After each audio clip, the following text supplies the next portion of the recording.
Hello everybody and welcome to our class about Prana. We are using for this class and for all the classes that we're having in this course the book of Prabhuji, Kundalini Yoga, The Power is in You. And today we're going to be exploring and deepening into this concept of what is Prana.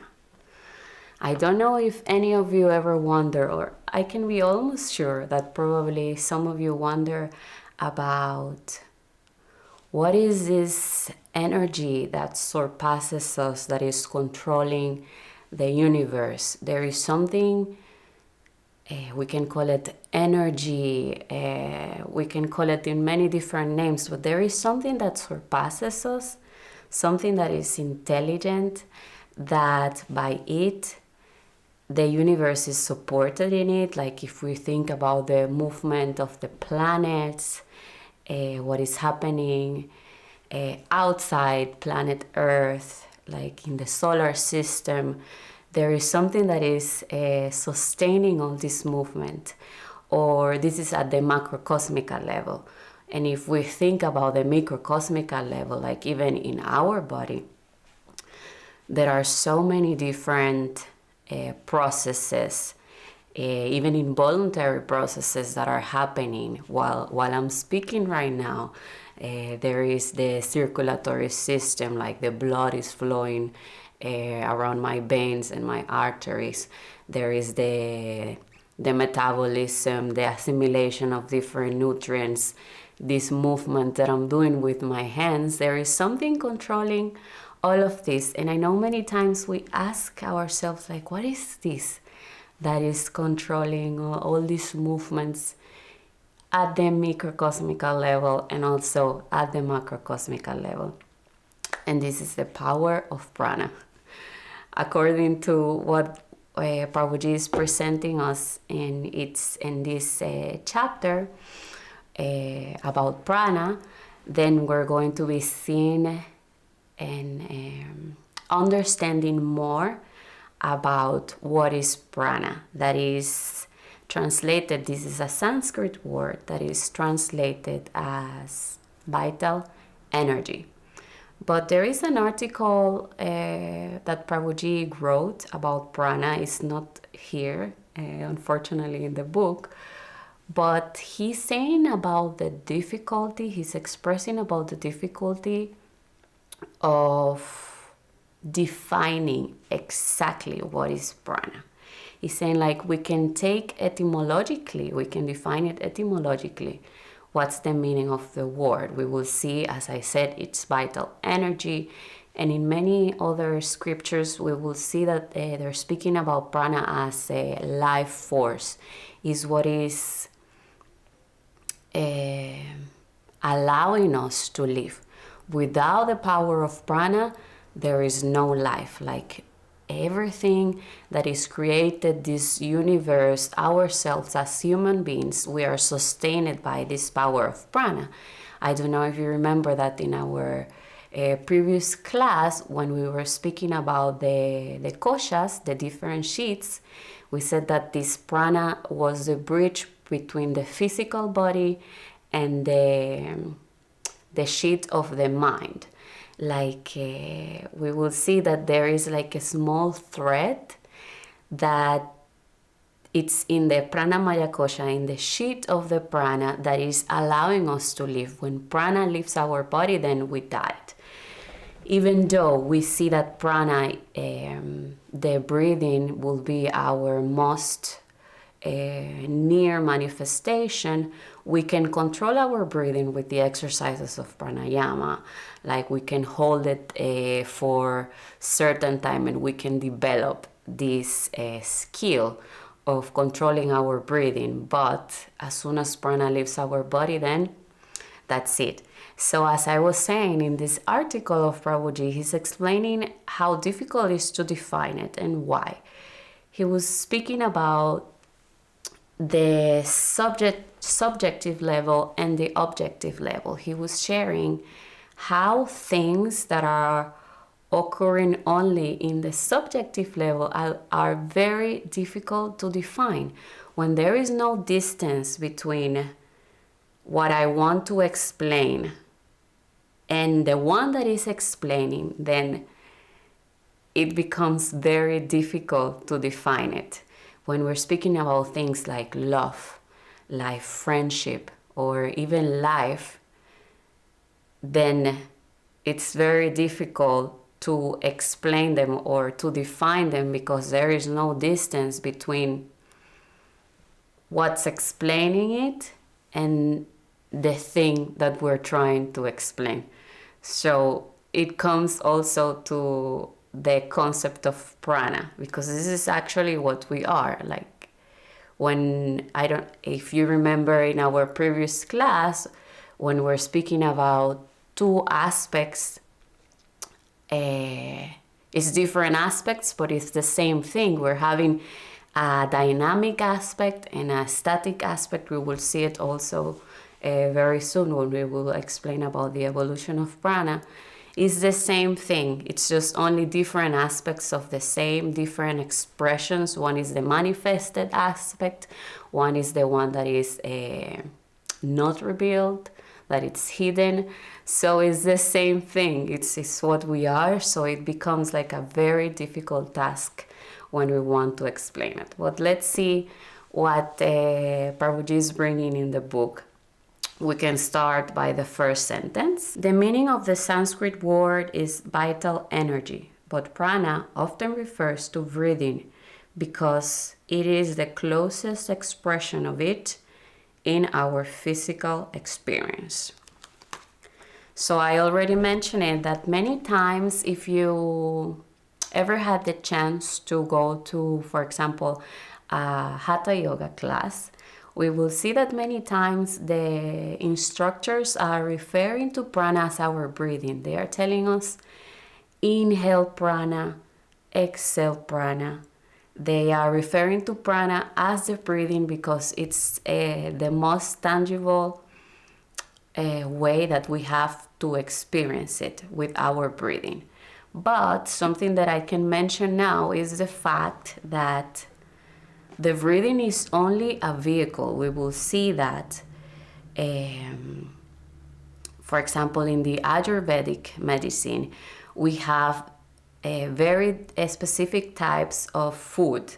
And we will see that in each food there is an amount of prana. So we want to even accommodate our diet according to the amount of prana that this food is bringing to ourselves. So we see that we gain prana through the food, also by the rays of the sun, where I just mentioned the breathing. They are only vehicles of prana, but what is actually sustaining us is the prana contained in these vehicles. Like, this is actually what is giving us as it is called, life force. This is what it's actually allowing us to live. And these are different vehicles from where we can obtain this prana. So if I continue with another paragraph where Prabhuji mentions the prana, he's saying that the prana is the most subtle form of energy, the fundamental energy unit, so that we can say that the cosmos is a manifestation of prana. Everything that acts or moves in the universe is an expression of vital energy. So, as we started, we see here that the power of prana is what is sustaining and allowing everything that we see to be able to express itself. Like, the manifestation of everything that we see comes as an expression of this prana, of this vital energy, of this life force. So Prabhuji is quoting here a paragraph of Swami Shivananda, and he has other definitions of what is prana, and one that I found very beautiful was when he's saying, like, we hear because of prana, we breathe because of prana, we taste because of the power of prana, we see because of the power of prana. And like this, all the different, as I mentioned at the beginning, all the different involuntary processes in our body, like the excretion, the assimilation of nutrients, the circulatory system, the different nervous system, the parasympathetic system, the sympathetic system. All of these are an expression of this prana and are functioning by the power of prana. The movements in the planets, the birds, the different animals, everything is moving by the power of this prana. And we can say, like, how come from something so small everything is moving and everything is expressing itself? So the thing is that when the prana is vibrating in different type of waves, then it can take and it can express itself in these different manifestations, and we can see that it's different expressions by this movement in different waves. Okay, so now we can speak about the types of prana. We will see that this major prana, that is the one, as I said, allowing everything that moves in the universe. This is the power that is allowing this movement. So depending on the different areas that is located in our body, and also depending on the function of the prana, then we can divide it in pancha pranas, that are the 5 major pranas, and also the panchopapranas, that are the 5 minor pranas. Remember that pancha comes from 5, so we have these 5 types of major pranas and 5 types of minor pranas. So the pancha pranas, these 5 major pranas are prana, apana, udana, samana, and vyana. Or if we want to keep the same order of how I'm going to mention them, we have first prana, apana, samana, udana, and vyana. So starting by prana, we don't need to get confused because it has the same name as this major prana, but in this case it's the first manifestation of this prana that is pervading everything. But this specific prana will be located in our pectoral area. We can say it's from the larynx until the upper part of the diagram. So as I said, it's in this area, pectoral area, and it will be in charge, coordinating all the activities that we have here. So the functioning of the heart, the functioning of the lungs, the breathing. So it's specifically controlling the inhale and the receiving of the air. And then we will have the apana. So we have prana and apana. So the apana will be located more in the pelvic area. It will be between the anus and the lower abdomen. And this one will be then in charge of the different organs and functions that are in this part of our body. So it will be in charge of the excretion of different fluids, like the menstrual flow, the semen, also the feces, the urine. This prana will be in charge of this functioning, and it's also controlling the bladder, the intestines, and the organs in this area. So we will see that the prana and the apana are kind of opposite, and in the middle of them we have the third manifestation of prana, that will be samana. The word samana itself means equal, balance. So this prana will be like the balance between these two that I just mentioned. So samana will be more in the abdominal area, in the navel area, and will be in charge of processes like the digestion, the metabolism, and it will be in charge of also of the assimilation of the nutrients. And as I said, will be like a balance between these other two pranas that are opposite. So we have the prana that is more like with the movement of receiving, inhaling, taking. Then we have the apana, that is removing different fluids from our body. It's more like with the exhaling. And then we have samana, that is in between, that is more focused in assimilating nutrients and also balancing these two opposite forces of the prana and apana. Then we have the udana. The udana is located more in our extremities, like our arms, our legs, and it's also like here in the neck and the head. So here we have the first one, that it was the prana from the larynx to the diaphragm. So from here up, like the head, we have also udana, and in our extremities, this is the location of this prana. This prana also is, what is this prana doing? So what it's doing is more, it's controlling the elevation of the energy. So many times it is said that we can focus in this type of prana, in udana. When we're feeling sad or depressed, we can focus in it so we can elevate our energy. And last but not least, in these 5 major pranas, we have the vyana. Vyana is pervading all our body. Many times it is called as the aura.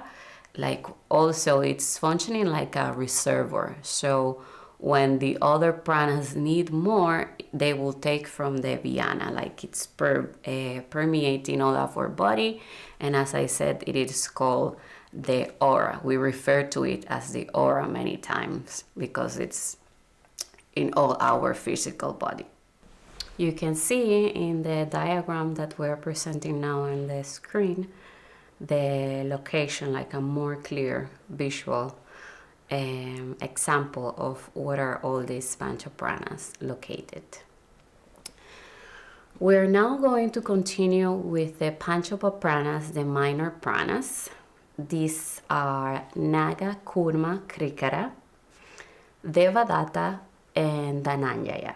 Starting by Naga, Naga is alleviating the abdominal pressure by the erupt, and it's also inducing the hiccups. Then we have the Kurma. Kurma will be controlling the opening and the closing of the iris of the eye. So what it's doing is that it's protecting us from the entrance of different objects that can sometimes enter to our eyes. This prana is going to be protecting us of it, but it's also, as I said, controlling the opening and the closing of the iris, so we can actually see as we're supposed to, because depending on the amount of light that is entering the eye, then this is what is allowing us to see. So Kurma, this prana, is going to be controlling this. Then we have the Krikara. Krikara is inducing us to cough, so then no foreign body can enter through our throat to our body. Then we have what we call Devadatta. Devadatta is what is causing us or inducing us the yawning, and it's also inducing us the sleep. And the last of these minor pranas is the Dhananjaya. Dhananjaya is producing phlegm, and it's also staying in our body even after we die, because what this prana is doing is that is in charge of the decomposing of the body after we die. So we see that we have pranas that are even staying in the body, helping to this process of the decomposition of the body. These are the 5 minor pranas. So the last topic that I would like to speak today, that I would like to share, that Prabhuji is sharing here in its book, is about the evolution of prana. And I would like to start by reading the first few sentences where he's expressing about this process of the evolution of the prana. Brahman is the source from which everything originates, and prana is its expression and projection. Therefore, prana is not a blind force, but an intelligent energy. Brahman is the unmanifested aspect, whereas prana is its creative aspect that evolves and assumes a multiplicity of forms. So as we see here, and as we are going to keep learning and understanding during this course, prana is not something different from Brahman, which is the absolute, the ultimate reality, what we really are. But it's only a manifestation of it. This is the what we can see, its manifestation, it's revealed. And then we have Brahman itself, which is static, it's hidden, but it's coming from it. Like I think we will understand even more the evolution of prana when we will share about the chapter of the 36 tattvas of our category of existence. I don't know if you remember that in our introductory class, I share how we see these concealing of the consciousness. It's coming from subtle level to the grosser levels. And then in this process of the Kundalini yoga, in this path, we are coming from the grosser levels. We want to reach these subtle levels with the process of the Kundalini yoga. So we will see here in the process of the evolution of prana from Brahman. Then we go to the manifestation of the mind, and then we go to more grosser levels to the manifestation of the Pancha Tattvas, that are the 5 elements. We have ether or akasha, then we have air or vayu. After that, we have fire or agni, then we have apas, that is water, and finally we have the earth or prithvi. So we will see this evolution of prana where the universe is manifesting in our actual physical body. So I like very much this example that Prabhuji uses in the book, where he's saying that the water start to be closer and closer with the lowering of the temperature. So the lowest temperature, we will see that from liquid, the water will go to ice and also to snow. So this is the same that is happening with the evolution of prana. It's still prana, but in more grosser levels. So now we can see here in the screen how it's happening. First, we have in the Sahasrara chakra, Brahman and his Shakti lie casually in perfect union as one before the manifestation of the physical body, in the 7th energy center located at the crown of the head. Then we have the Ajna chakra. Here the mind manifests in the 6th center. Continuing with the Vishuddha chakra, the ether akasha manifests in the laryngeal plexus. Then we have the Anahata chakra, the air, vayu, manifests in the cardiac plexus. Then we have the Manipura chakra. Here we have the fire, Agni or Tejas, which manifests in the solar plexus. And then we have in the Swadhisthana chakra, the water, which is Apas. It's manifesting in the prostate or uterine plexus. And last but not least, we have in the Muladhara chakra, the earth, Prithvi, manifests in the sacral plexus. After attaining the earth element, the dynamic aspect of prana remains in the Muladhara chakra, while its static aspect resides in the Sahasrara. We see then, right, when I explain that we see this dynamic aspect staying in the Muladhara chakra, and with the practices of the Kundalini yoga and the sadhana, what we want to do is to this dynamic aspect that is lying dormant in the Muladhara chakra, we want to provoke, to induce its union with the static aspect that is in the Sahasrara chakra, Brahman, Shiva. We want to induce this unity. And after we have the descending of this Kundalini. But we see here then in the evolution of the prana how it is manifesting, and it's coming from the subtle to the gross.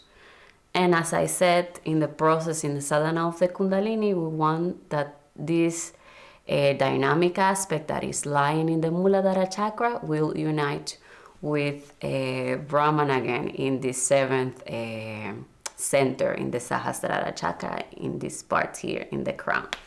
So what I want to mention that Prabhuji is mentioning here in the book is the fact that we are speaking about two aspects of the same phenomena. This evolution of prana, it's only illusory or apparent, but Brahman itself is not going through any changes, but these changes are only illusory or apparent. As I said, we will get to know much more about this process of manifestation and evolution in our class of the 36 tattvas or category of existence. I want to mention today, before we finish this class, that all this prana is not flowing in our body in a disorganized way. On the contrary, we have a very sophisticated system that we call nadis. These are the conductors of prana, and we're going to be speaking about them in our next class. We're going to mention the principal nadis, and we're going to get to know specifically where this life force, this prana needs to go in order to awaken the Kundalini Shakti. Thank you very much for the time that you dedicated to hearing this class about prana today. Jai Prabhuji.